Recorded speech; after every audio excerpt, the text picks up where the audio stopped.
Jika tuan-puan nak tahu apa benda paling bahaya dalam bisnes, dia bukan pasal customer lari, dia bukan pasal sales drop, tapi leak. Leak ni dia benda yang senyap, tapi dia makan bisnes kita hidup-hidup.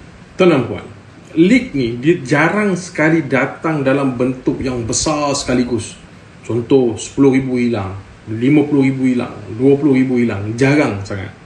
Leak ni dia datang dalam bentuk yang kecil-kecil, 10, 20, 50, 100, 1000, tetapi dia berlaku setiap hari. Sebab tu kebanyakan owner business dia tak perasan.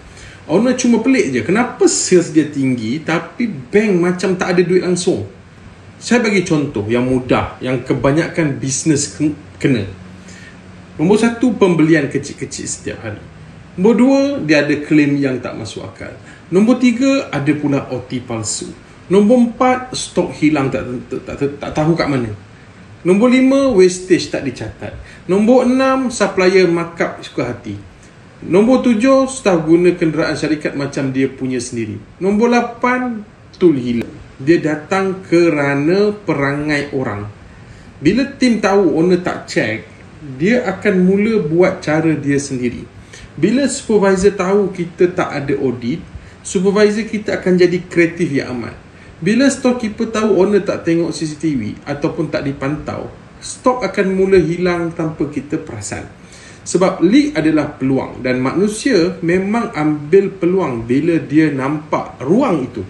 So nak tak nak, hari ini kita kena faham leak ini jadi sebab owner tak ada pemantauan ataupun owner tak clear kerana tidak ada dashboard harian, tak ada report mingguan, tak ada audit, tak ada check CCTV, tak ada bank reconciliation, tak ada cross approval. Semua main taram saja asal bisnes jalan. Owner nak jaga bisnes tapi owner tak nampak data. So bila tak nampak data memang boleh leak. Sebab itu kalau kita nak detect leak, kita tak boleh tunggu accountant. Accountant hanya record apa je. Kemudian kena ada approval layer pula. Kemudian kena ada CCTV daily check. Kemudian kena ada supplier comparison. Benda ni nampak macam remeh tau. Tapi ini adalah cara bagaimana kita hendak kurangkan leak itu. Sebab leak ni bukan masalah kecil. Leak ni lah yang buat banyak bisnes nampak macam gah, nampak macam besar, nampak macam power, tapi sebenarnya tengah nazar.